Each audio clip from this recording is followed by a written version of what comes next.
और अब आपको सीधे पलामू लेकर चलते हैं, जहां पर सीएम सोरेन क्या कुछ कह रहे हैं, सुनिए। जब ये मैंने बातें सुनी तो मुझे लगा कि ये तो अन्याय हो गया, और उसी समय हमने ये निर्णय लिया कि अब घर में 2 हो, 3 हो, 4 हो, 5 हो, जितनी बेटी होगी सबको सावित्रीबाई फुले योजना से। और आने वाला समय में भी, चूंकि गरीबी इतना है, हमें मालूम है कि राज्य में गरीबी कितनी है, और गरीबी के आलम इतना, इसको थोड़ा सा इधर कर लो, आंख में मारना,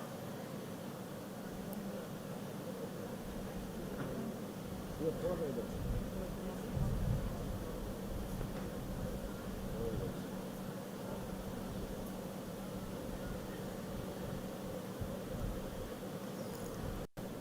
तो मुख्यमंत्री हेमंत सोरेन आपकी सरकार आपके द्वार कार्यक्रम के तहत शिरकत करने पहुंचे, जहां पर काफी संख्या में लोग भी पहुंचे हुए हैं। और इस दौरान सीएम हेमंत सोरेन कि बेचारा गरीब माँ बाप लोग, हमारी बच्चियां 7वां 8वां पास करती नहीं है कि दूल्हा खोजने शुरू कर देता है।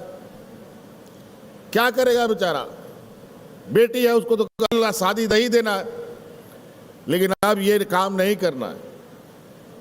आप अपनी बच्चियों को 7वीं 8वीं क्लास में नहीं, बल्कि इंजीनियर डॉक्टर बना करके उसका अच्छा से शादी कराने का काम करना है। क्योंकि आने वाला समय 8वीं 12वीं 9वीं 10वीं क्लास की बच्चियां, हमारे लड़के लड़कियां, आने वाला समय में अगर वो डॉक्टर बनना चाहता है, अगर पत्रकार बनना चाहती है, या इंजीनियर बनना चाहता है, या वकील बनना चाहती है, अब आपके सामने पैसे की समस्या नहीं होगी।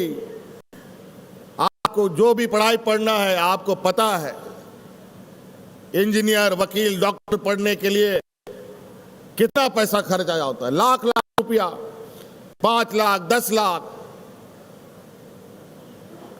बेचारा इंजीनियर डॉक्टर तो दूर की बात है, बगल का कॉलेज में बेचारा डिग्री पाले, यही बहुत बड़ी बात होती थी। लेकिन अब वो सपना आपका पूरा होने के लिए तैयार है। आपको पढ़ाई के जितना खर्चा होगा, उसका आर्थिक सहायता के रूप में सरकार आपको पैसा देगी।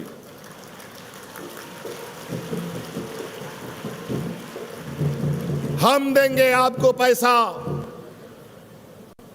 आप मां बाप बोझ बनने का जरूरत नहीं है, और कोई आपको जमीन बंधक रखना नहीं है, कोई गाय बकरी बेचने का जरूरत नहीं है, और मां बाप के सामने नहीं, आप सरकार के पास आइए, आपको 2 लाख 4 लाख 5 लाख 10 लाख रुपया लगेगा, सरकार आपको पूरा पढ़ाई का खर्चा देगी।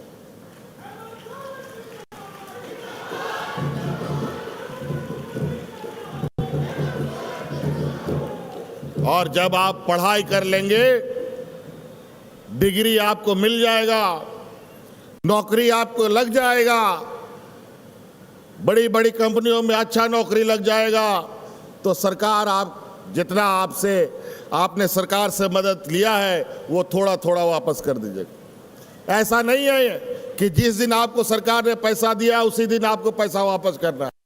जब तक आपको नौकरी नहीं लगेगा, आपको पैसा देने का जरूरत नहीं, लेकिन नौकरी लगेगा तो आपको पैसा दे देना। इतना तो आपको मदद करना पड़ेगा। अगर आप ये मदद नहीं करेंगे तो हम आने वाली पीढ़ी को कैसे पढ़ाएंगे? क्योंकि आपका अधिकार आज तक इस राज्य में किसी ने मांगा नहीं।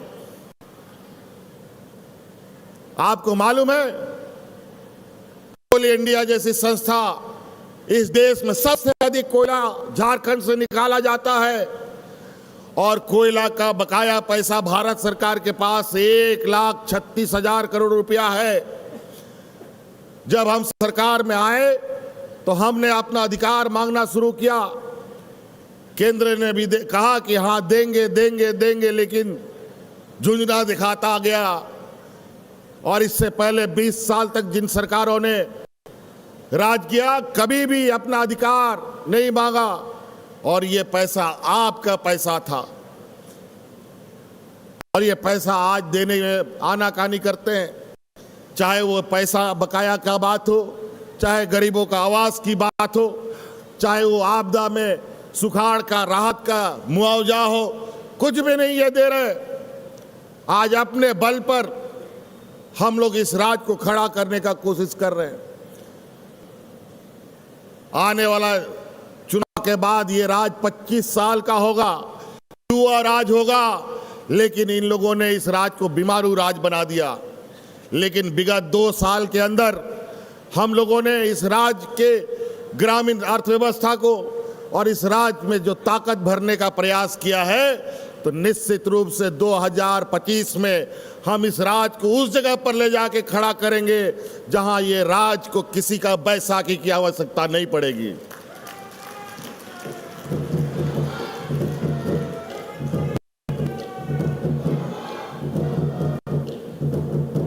लेकिन हक अधिकार के लिए थोड़ा लड़ाई लड़ना पड़ता है। उसके लिए कभी कभी लंबी आंदोलन भी करनी पड़ती है। आपको याद होगा, किसानों के लिए जो काला कानून केंद्र सरकार ने बनाया था, 1 साल से अधिक किसानों ने दिल्ली को घेर के रख दिया, और 1 साल के अंदर दर्जनों किसानों की मौत हो गई इस आंदोलन में। लेकिन दिल्ली से टस से मस नहीं हुआ हमारा किसान देश का, और उन किसानों के बदले वो काला कानून लागू नहीं हो पाया। अगर वो काला कानून लागू हो जाता तो इस देश में एक भी किसान देखने को आज नहीं मिलता। इसलिए हक अधिकार की लड़ाई के लिए कभी कभी सड़कों पर भी आना पड़ता है, एकजुट होना पड़ता है। इसलिए हम आज इस बड़ी सभा से जानना चाहेंगे, आपका अधिकार के लिए लड़ाई लड़ेंगे तो साथ दीजिएगा कि नहीं दीजिएगा? साथ दीजिएगा कि नहीं दीजिएगा?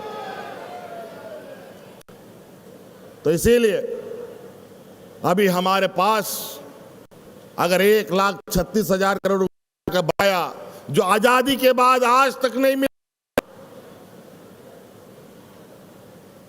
और सब राज्यों को मिलता है, अगर वो 1,36,000 रुपया आज हमको मिल जाता तो इस रात के 7 पीढ़ी को हम लोग बैठा के खाना खिलाते। लेकिन ये लोग कहां से? ये देने वाले लोग नहीं हैं, ये लेने वाले लोग हैं।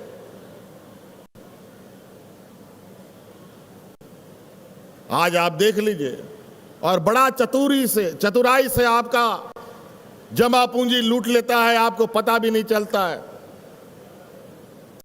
आज गैस सिलेंडर जो मुफ्त में महिलाओं को बांटा था, वो बेचारा आज गैस सिलेंडर इतना महंगा कर दिया कि मुफ्त का सिलेंडर अब घर का एक कोना में पड़ा हुआ है, और उसके ऊपर बड़ा सा खांचा रखा हुआ है, उसमें कुछ कचड़ा रखता है। लोग, कोई गरीब नहीं खरीद पाता है।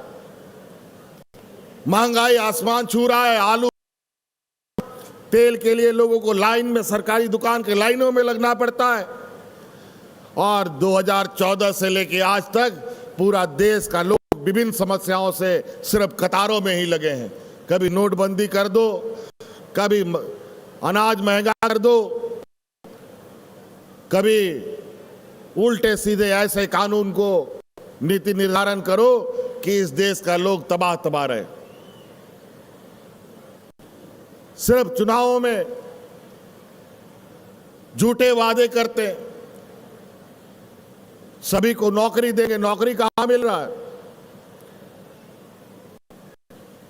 ग्रामीण क्षेत्र का सबसे अधिक युवा देश का फौज में नौकरी करने जाता था, लेकिन फौज की नौकरियां बंद।